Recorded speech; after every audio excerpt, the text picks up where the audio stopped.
Pleasure. Morning, folks. Wow, this is a huge crowd. Super happy to be here. Thanks for having me.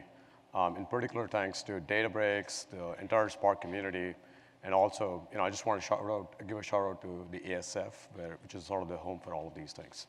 So today, I'm in front of you to talk a little bit about Hadoop and Spark and how the two communities and the two ecosystems are bringing together not just data under management, but great value from the data you see today. So, I started on Hadoop back in 2006, and at that point, Hadoop was just HDFS and MapReduce, right? But along the way, the Hadoop projects and the communities wanted to go way beyond just MapReduce, and that sort of became the genesis of Yarn, which is sort of the data operating system, as we call it.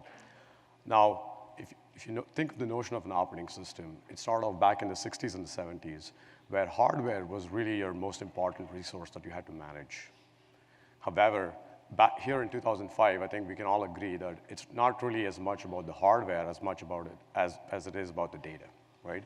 And data is something that we all need to manage and carefully deal with. So to sort of take a look at data as a whole, there are several things that need to come in, right? You start all the way at the bottom where you need a storage system, you need resource management, you need metadata management. It's great to be able to get into a Hadoop cluster or Spark cluster to understand the different data sets, who's touched it, when did they touch it, what are the important sets, and that's kind of what Apache Atlas does. I'll talk a little bit about it. And equally importantly, as Ali was talking about, there is consistent operations, there's consistent security that you need. And last but not least, you need great APIs and great interfaces for you people, the developers, right? And that's where Spark plays such a key role, and we're so excited about Spark over at Hortonworks because we see this notion of elegant APIs as being very, very key to really realize the value of the Hadoop ecosystem, right? I think I really like about Spark is how it's so it's so clearly made for data science. And you saw a great demo from Ali. It really is, with Spark, we're really democratizing things like machine learning and make it really easy to not just build apps, but also build predictive apps at scale at very, very fine granularity. Last but not least, community is really important, and that's why we're all here. Thank you all for showing up. And Apache Spark is one of the really, really big and growing communities in the Apache Hadoop ecosystem. And that's a long way to continue. Now, we've come a long way with the Spark ecosystem, but again, Spark and Hadoop, but there's so much more to do. All the way from better Yarn resource management to tiered HDFS. So for example, today in HDFS, you can manage not just this, but you can manage SSDs and memory. And we've been working with the Spark community to add support for what we call an external block cache that's coming in Spark 1.4. Spark SQL and Hive are sort of key SQL interfaces people use, and there are opportunities to make the two of them work really well together, whether it's using the modern metastores or org file formats, or even advanced analytics like geospatial, right? HBase is one of the key things that we see in the Hadoop ecosystem, and we want to make it really fun and easy and performant to actually have Spark and HBase work together. So there's work remaining with the data sources API and Catalyst to sort of start supporting predicate pushdown, aggregate pushdown, so on into HBase using the co-processors there, right? Sort of coming back to machine learning, the way we look at it is as increasingly customers are using Spark and Hadoop to solve business use cases, we really need to focus on the big picture, not just about the individual algorithms like logistic regression and so on. What you want to do is allow support for higher level meta models or meta algorithms like one versus rest. Equally importantly, it's not just about the algorithms, it's about how do you validate, tune, export, retrain models at scale and productionize it in a sort of simple, consistent manner. Ease of use continues to be a really big focus. I want to, again, give a shout out to the Apache Zeppelin community in the ASF. These guys are building some really interactive, really cool notebooks. And there's more and more work, right? Whether it's metadata governance, Ranger support for security, and so on. Last not least, cloud is a really, really big deal. And that's why we at Hortonworks acquired and we're going to open source our Sequence IQ technology. With Sequence IQ, you can deploy Hadoop clusters and Spark clusters, one click, any cloud provider. It's Amazon, Azure, Google, you name it, right? So that's all of this is about sort of the work that's left to really bring the two communities together. Now, let's look ahead and sort of give you a glance of how our customers today are actually using Spark, right?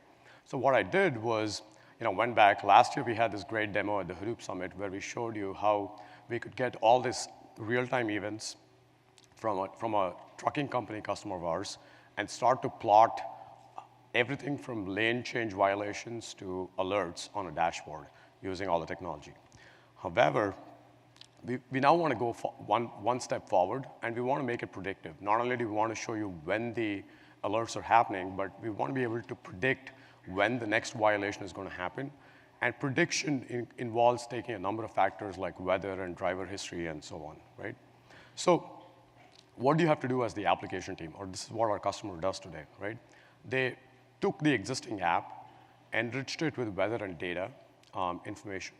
Then they started to explore the data model for features, built a regression out of it, and took the model and then deployed it to production, and we'll show you how, right?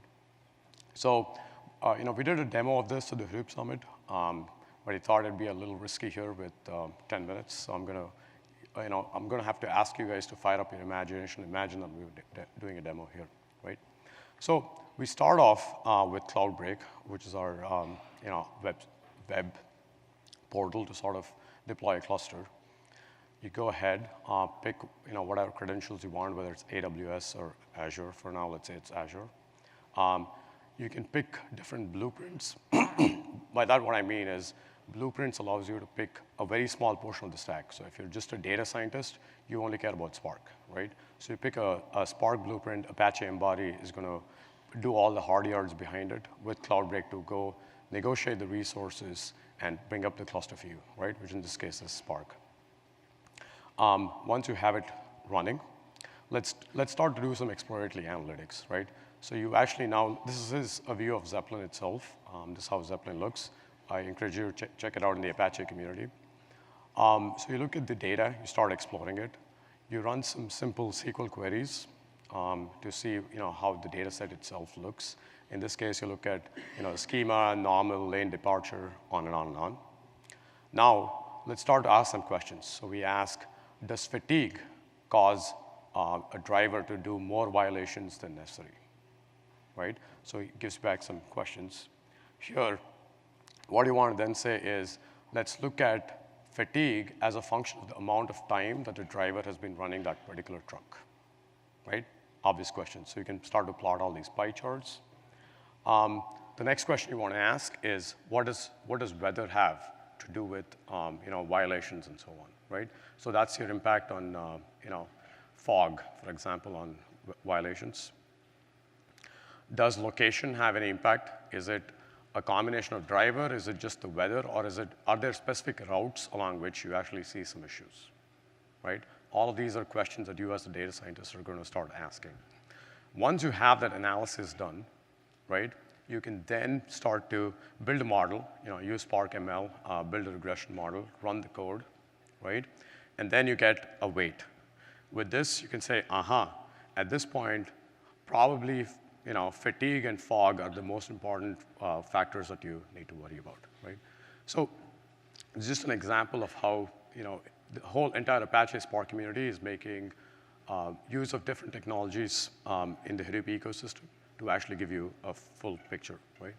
The full app is a bit more complicated. If you want to actually productionize it end to end, all the way from cluster install to production deployment, pipelines, model retraining on a daily basis, and so on. So if you guys are interested, happy to come over to the Hortonworks booth. We'll talk a bit more. But that's a view of all the things that we have in the stack. It gives you a view of how the different pieces in the Hadoop ecosystem play together to give you a full data app, if you will, right? With that, I just wanted to leave you guys with a message that There's a lot of work going on in both communities, and there's a lot of work ahead for both of us to make not just technologies, but sort of end-to-end business cases flow in the Hadoop ecosystem. Now, one of my favorite quotes back from the Bell Lab days, if you guys have heard of this person called Mervyn Kelly. Mervyn was one of the legendary directors at Bell Lab. His mantra at Bell Labs in the 50s and 60s was, everything's got to be cheaper or better or both, right? So in that way, what you're seeing in the Hadoop ecosystem is got to be cheaper, better, or earlier, in which case you want to be able to predict something ahead of the event, because that's the world we want to go to, the pre-transaction. Sort of a world from a post-transactional phase to a pre-transactional world.